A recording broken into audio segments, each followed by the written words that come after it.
की किचन तुमच्या हातात आहे. तुम्ही जर ठरवलं ना तर सगळ्या गोष्टी तुम्ही चेंज करू शकता. दवाखान्याचे पैसे वाचू शकता. डॉक्टर कोण कोण आहे का? डॉक्टर कोणी आहे का? हात करा. कारण तुम्हाला सांगू, डॉक्टर आहे ना कधीच आपल्याला बरं करत नाही. ॲलोपॅथीचे जे डॉक्टर असतील किंवा कुठलेही असतील ते आपल्याला टॅबलेट देतात, त्यांनी आपला आजार मुळातून बराच होत नाही. काय होतं? तात्पुरता फक्त दबल्या जातो. तर दवाखान्यात जर जायचं नसेल तर सगळ्यात आधी मातांनी काय करायचं माहिती का? आपलं किचन आपल्या हातात घ्यायचं आणि तुम्हाला सांगू, मुलं अनुकरणातून शिकतात. तुम्हाला वाटतं की त्यांनी ना, तुम्हाला काय वाटतं की आपल्या मुलांनी दूध पिलं पाहिजे, चांगल्या गोष्टी खाल्ल्या पाहिजे, बाहेरच्या गोष्टी खाल्ल्या नाही पाहिजे, है की नाही? आणि आपण काय करतो? आपलं ते अनुकरण करतात. सगळ्यात आधी तुम्ही बंद करा आणि त्यांना महत्त्व सांगा. दूध पिल्याने त्याच्यात कॅल्शियम मिळणार आहे. दही खाल्ल्याने तुला काय प्रोबायोटिक्स आहे ना, पोटासाठी आपल्या गट हेल्थसाठी दही किती आवश्यक आहे. ते फक्त ते जे सूक्ष्मजीव आहे ते दह्यातच असतात. पोटाचे कुठले आजार बरे होतात. गट हेल्थ जर ते आहे ना, दही जेवणामध्ये ऍड करा. दही पण नसेल आपण पनीर द्या. पनीर पण नसेल आपण किलोमीटर डिश बनवा, है ना, करू शकतो आपण. आणि तुम्ही सगळ्यात आधी स्वतःला बघा, है ना, महिलांनी, है ना. मी बघितलं लहानपणापासून माझी आजी असेल, माझी आई असेल, माझी मामी असेल, सगळ्यांचं जेवण होतं ना घरामध्ये, है ना. मग उरलं तर त्या खाणार आणि नाही उरलं जेवढं असतं तेवढं किंवा शिळ्याचा प्रकार आहे, शिळ्या भाकरी ते खाणार का? तुम्ही स्वतःला एक व्यक्ती म्हणून का नाही ऐकले ना? स्वतःला का तुम्ही समजता? स्ट्रेट बसा, सगळ्यांना स्ट्रेट बसा. Very good. स्वतःला एक व्यक्ती म्हणून तुम्ही स्वतःची जर किंमत नाही केली तर जग तुमची किंमत करणार नाही. तुम्ही हाऊसवाईफ असाल, तुम्ही पैसे वापरत असाल, तुम्ही काहीही करत असाल, तुम्ही आधी स्वतःची व्हॅल्यू क्रिएट करा. 1000 रुपयाच्या नोकरीचे तुम्ही किती तास सर्व्हिस देता घरामध्ये? तुमच्या घरातली एक व्यक्ती, तुमचे पती असतील, तुमचा मुलगा असेल, है ना, कोणी असेल, तो पैसे कमवून आणतो. तो 8 तासाचा जॉब करून तुम्ही 24 तासाचा जॉब करता. स्वतःला आधी काय करा? स्वतःला किंमत द्या. स्वतःसाठी टाळ्या वाजवा. तुम्ही 24 तासाचे वर्कर आहात. 24 तासाचे का? तुमच्या कामावर जर एखादी महिला असेल, तिला जर म्हटलं अर्ध्या रात्री नवरा चाललाय बाहेर फिरायला, तो मग तुम्ही मला बॅग पॅक करून दे, मला टिफिन बनवून दे, कामावाली वेळ होईल का? एक रेसिडेन्शियल असतात, जर असला तर ते आणि तुम्ही आनंदाने करा. तुम्ही 24 तासाचे वर्कर चालले ना घरामध्ये, तुमचं पेमेंटच करू शकत नाही. कोणी करू शकतं का?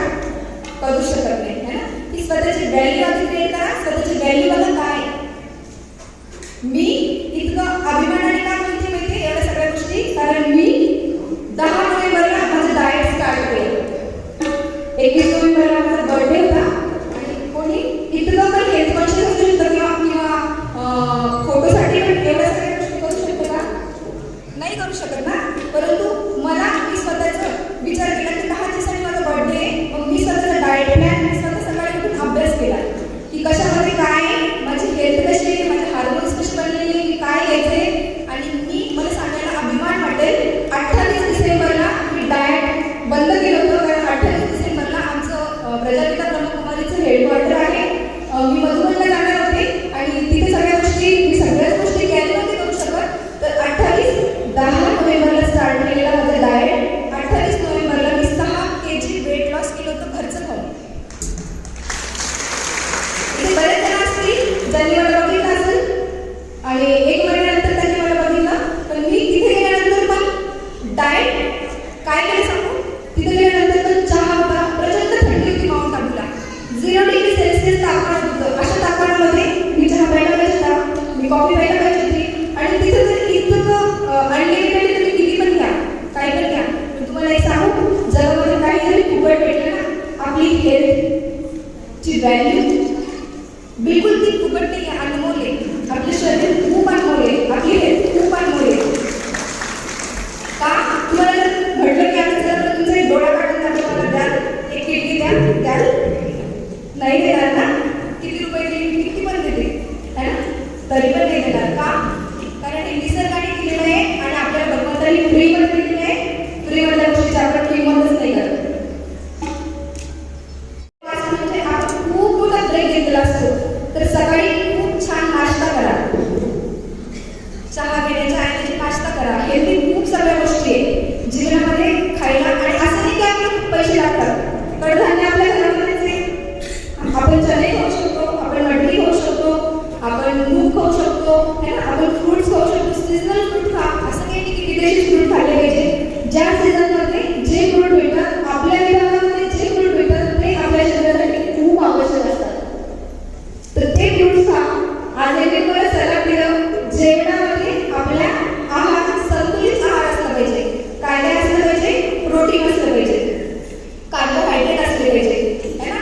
त्याच्यानंतर मिनरल्स असले पाहिजे, विटामिन्स असले पाहिजे. हे सगळं संतुलित आहार आपण जेव्हा घेऊ तेव्हा आपल्याला दवाखान्याचे चक्र मारावे लागतात. तुमचे खूप सगळे पैसे असतील आणि एक सारखं आता एक्झामचं पिरियड आहे ना. आणि डाएट प्रत्येकासाठी वेगळा आहे. मी स्वतःचं वजन कमी केलं, परंतु मी माझ्या भावाचं पण 10 किलो वजन कमी केलं. मी माझ्या 2 फ्रेंडचं पण केलं. आणि आता खूप सारे मी माझं डाएट घेते. तर डाएट असं नाही की मी जे केलं तेच माझ्या भावासाठी केलं. त्याची हेल्थ वेगळी आहे, त्याच्या सगळ्या गोष्टी वेगळ्या आहे, मुलांचे हार्मोन्स वेगळे आहे, सगळ्या गोष्टी वेगळ्या आहे. माझ्या आईचं पण मी वेट लॉस केला. आईचा मेनोपॉज झाला होता 50च्या नंतर. तिच्या शरीरात काय गोष्टी कमी पडतात याचा मी अभ्यास केला. आणि तुम्हाला एक सांगू, माझी दिनचर्या मी सकाळी 3 वाजता उठते. तुमच्याकडून कोण 3 वाजता उठतं? तुम्ही उठा. Very good. कमी करण्यासाठी. आणि 3 वाजता उठल्यानंतर घरातले सगळे कामं मी करते. मला वाटतं असेल की काम नसेल करत. घरातले कामं करते. आमची इंडस्ट्रीज दिव्यज्योती नावाने त्याच्या मीटिंग्स करायच्या असतात मला, त्यावर करते. त्याच्यानंतर घरात छोटे मोठे आईला मदत करायला असेल. आम्ही सकाळी रोज सकाळी मुलांच्या क्लासला जातो. 6:30 ते 7:30 मी मेडिटेशन करते. त्याच्यानंतर 8 ते 9 मी स्पिरिच्युअल क्लास घेते. एवढं सगळं केल्यानंतर मला जर रात्री 10 वाजता जर कोणी म्हटलं ना तू इथे येऊन उभं राहा आणि हे स्पीच दे, इतकीच एनर्जी असते संध्याकाळपर्यंत. एवढीच. कशाची कमाल? आहार आणि विचार आणि राजयोग याची ताकद नाही सगळी. याने माझं जीवन बदलून टाकले आहे. तुम्हाला सांगू, खूप खाल्ल्याने आपल्याला खूप ताकद मिळत नाही. योग्य खाल्ल्यानेच मिळते. योग्य. आता बघा, एक तर कोणी मालन्यूट्रिशियस आहे, म्हणजे एक तर कुपोषित आपल्याला सापडेल किंवा लठ्ठ सापडेल. 2च गोष्टी.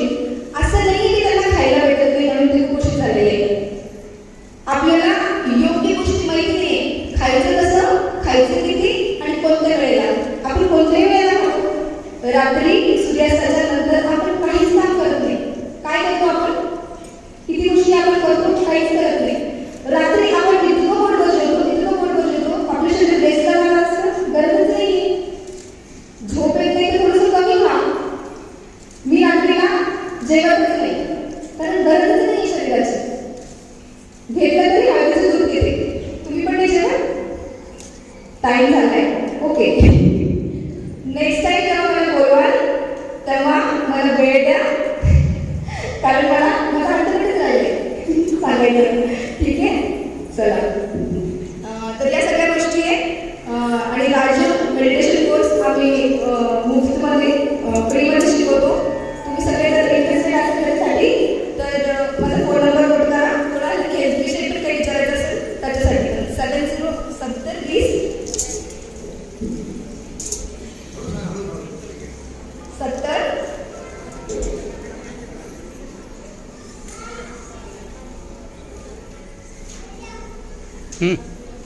20 62 10 63. मला ओम शांती म्हणून मेसेज करा. तुमचं नाव, तुम्ही कुठले आहे, कारण लगेच मिस कॉल. ठीक आहे. मला मिस कॉल नका देऊ. मला व्हॉट्सॲपला मेसेज करा. तुमचं नाव सांगा आणि तुम्ही कुठून आहात.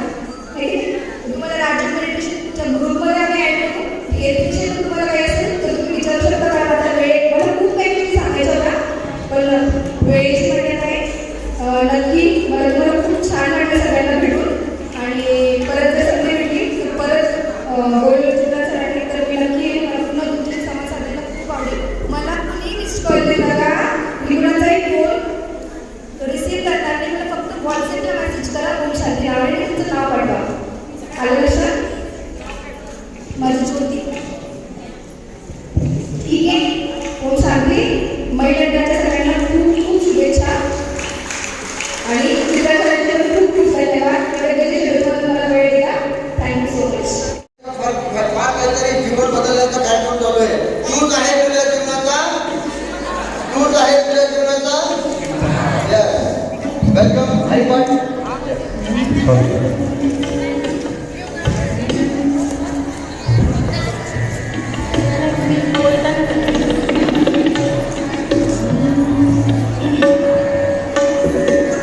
आपण सगळे या महाराष्ट्रामध्ये जन्माला आलो, संतांची भूमी आहे आणि हरिपाठ माहीत नाही असं व्यक्ती शोधूनही सापडणार नाही महाराष्ट्रामध्ये. तर वारकरी संप्रदायाच्या रीतीप्रमाणे हा हरिपाठ नसणार आहे. आपल्याकडे वेळ फार कमी आहे आणि कमी वेळामध्ये आपण हरिनामाचा, हरिपाठामध्ये हरिनामाचं महत्त्व वर्णन केलेलं आहे ज्ञानेश्वर माऊलींनी. ज्ञानेश्वर माऊली काय सांगते की हरिमुखे म्हणा, हरिमुखे म्हणा, पुण्याची गणना कोण करेल. अगणित पुण्य मिळविण्याचा